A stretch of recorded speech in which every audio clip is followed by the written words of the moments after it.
Yes guys, what's going on? Welcome back to the channel and welcome to episode number 30 of our EAFC 26 career mode here with Brentford in the Premier League. And we're starting off with a really tricky game against Arsenal, the team that we played in the last episode, obviously in the EFL Cup in the last episode. And although we performed really well, we did end up losing that one 3-2. So a chance for revenge against the team in the league, but unfortunately we know Arsenal really good side, currently sitting 4th in the league. We are at home, we have got a home crowd behind us, we have got Queven Kelleher back in goal after missing out on that previous game with Josh Stone coming in with Kelleher obviously just sitting that one out to try and regain his form, regain some composure, and he's back in the first team squad here. But we have got a fairly decent team, we've got a full first team available, and it was a chance to hopefully get something out of this game and look to try and get our first point on the board in this Premier League season. We started off really well, to be fair. Burkott with the ball out to Tete. Tete looked cut inside on that stronger left foot, but unfortunately the keeper was there to keep that one out and keep the scores at 0-0. And then it was the same old story as we did expect. Saka coming through, some really good feet from him,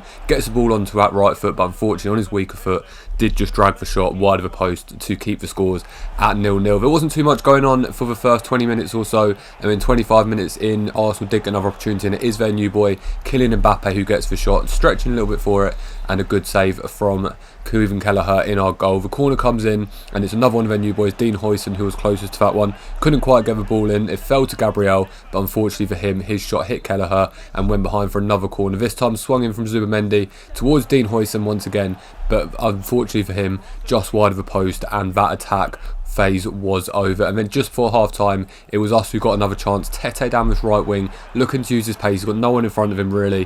Whether he cuts inside, he did decide to play the ball into Atara, into Bangula, and Bangula was never going to miss from there. Scores in the last episode, and he scores in this one. His second goal in the league this season, his first 5 games for the club, 2 goals for him. He obviously started off injured when he first came in from pre-season, but he's hit the ground running since he's come into this first team squad, and he is looking like he's carrying on his form from when we had him at Werder Bremen, and carrying that form in the Premier League here with Brentford. So unexpected 1-0 lead here, but obviously we knew Arsenal were going to keep coming and keep attacking, and that is exactly what they did. Ødegaard with a decent pass there, good shot from the attacker, but once again Queven Kelleher, after missing that last game, seems to have given his head a little bit of a wobble and seems to be back in top form. Another really good save from him, and from resulting corner it's Huijsen once again who gets the header, but this time just over the top of the crossbar and behind for a goal kick. 15 minutes left now, so the time was ticking. The closer we were getting to the end, the better we were doing in terms of getting this victory, or at least if they did score in the last minute, at least it would be our first point of the season. And we got to 5 minutes towards the end, a good header there, but unfortunately for him, just hit the post and did go out. And then the final couple of minutes of the game is Ødegaard who picks the ball up, plays into Marino, plays into Kylian Mbappe. Stanisic makes the tackle, stands strong, and the referee does blow his full-time whistle. And in the most unexpected game of the season, we have managed to get our first points on the board in the Premier League and our first victory as Brentford manager, all thanks to a win against Arsenal. Really good victory, one we definitely weren't expecting, and it was the new boy Sami Mbangula who we brought over with us from Werder Bremen, who did give us that winning goal. So really proud of the boys for this one. Kelleher had an absolute stormer in goal, and we did get our first 3 points. So looking to obviously roll that momentum on to future games, but it was only going to get more difficult, and the next game did come up against Liverpool, away from home this time at Anfield. So this game was going to be an absolute giant one for us. We obviously want to use the momentum from that win against Arsenal. We know we can win now. We know we can perform well and get some points on the board. But against this Liverpool side, who are sitting top of the league currently at this stage, Alexander Isak in the absolute form of his life to start this season as well, we knew this one was going to be a really difficult one to get another victory or to even get a point in, to be fair. So we knew we had to be at our best, and that is ultimately all we needed to try and do. And if we perform well, hopefully we could get something out of the game. But it was Liverpool, as expected, who started off better of the two teams. About 15 minutes in here, it's Alexander Isak, plays the ball to Alex Biner on that left wing, plays it back into Isak, and as I mentioned at the start, the focus was on that man, Alex Isak. He's never going to miss from there. He gets it on target, beats Queven Kelleher, and gets his 8th goal in just 9 games this season. So obviously in absolutely terrific form, Alexander Isak, and he was going to be one that we were really going to have to keep an eye on. And if he performed well, then Liverpool were going to perform well.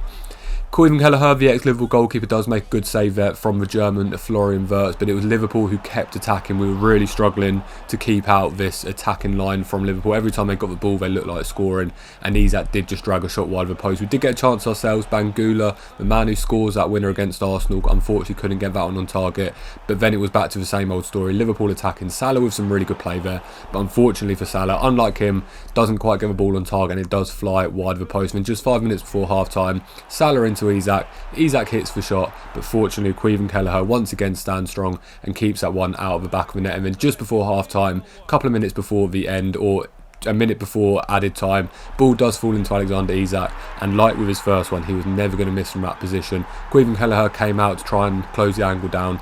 Isak gets the shot away, and it's a good finish from Isak to bring him to 1 goal for every game, or an average 1 goal per game, with 9 goals in 9 games this season. So unbelievable form from him once again. And the second half pretty much started the same as the first, and it's Alexander Isak, no surprise there at all, does get his hat-trick. A good finish from him on his left foot, and Alexander Isak now has 10 goals in double figures for the season already in just 9 games, and obviously in absolutely terrific form. One that, if we could have stopped Alexander Isak, we would have stopped Liverpool, but unfortunately that was something we weren't able to do, and they did manage to get a fourth just 30 minutes before the end. The new boy Alex Biner, the left midfielder, does manage to get his goal for the club and to give Liverpool that 4-0 lead, his first goal of the season, and one that we knew pretty much put this, if the game wasn't already put to bed, one that was definitely putting this game to bed. We weren't going to come back from 4 goals down against Liverpool, so we did get a really good opportunity there from Damsgaard from range, but unfortunately just a little bit too high and hits the top of the crossbar, and no further follow-up from our players. They got a decent chance there as well, but a good save from Caoimhin Kelleher, stretching out an arm to tip that one over.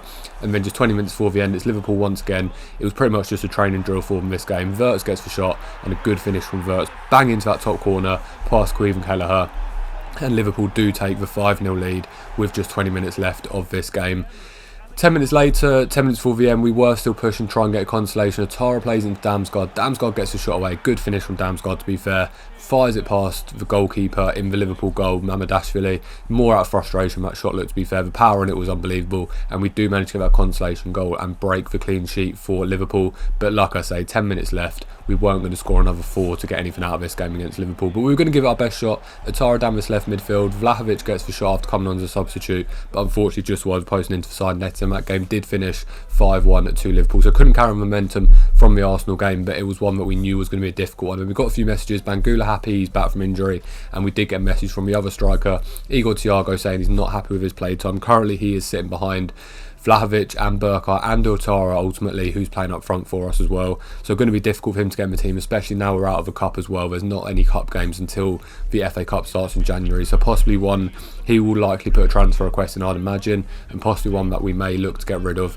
in January. But we'll see how the next few months go. We don't want to make any conclusions just yet. Obviously we're new to the club, so we obviously want to make the decisions based on how players play, and if Thiago gets an opportunity, if he plays well, then who knows, he could force his way into that first team spot.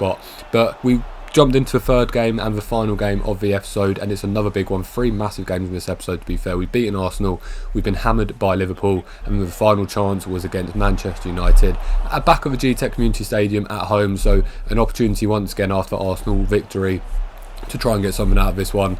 But again, it's a decent Manchester United side. To be fair, they haven't really made any changes from their current real life first team squad, so although they might not be the best performing at the minute, they have obviously got some really good individuals, and one of those is that man Brian Mbeumo, the ex-Brentford player, and he is the man who puts Manchester United into the lead with his second goal of the season. A good curling shot, classic Mbeumo, to be fair. Curling shot on his left foot on that right hand side, past the goalkeeper, and Manchester United do have that 1-0 lead, and one quickly turned to 2 with Benjamin Sesko firing that one in, middle of the box, no one around him, and all he had to do was get it past Caoimhin Kelleher, which he made no mistake of doing, to give Manchester United a 2-0 lead and get Sesko his first goal of this game. And from that point, it was pretty much all Manchester United, to be fair. The ball comes to Cunha, good shot from him, but just hit Caoimhin Kelleher's leg and just goes behind for a corner kick. And from a resulting corner, it's that man who took the shot, Cunha, swings it in towards Matthias de Ligt, couldn't quite get the header. It does get recycled out, and Mbeumo picks the ball up on the edge of the box eventually, falls to Sesko, gets a really good turn in, to be fair, and a really good smash finish past Caoimhin Kelleher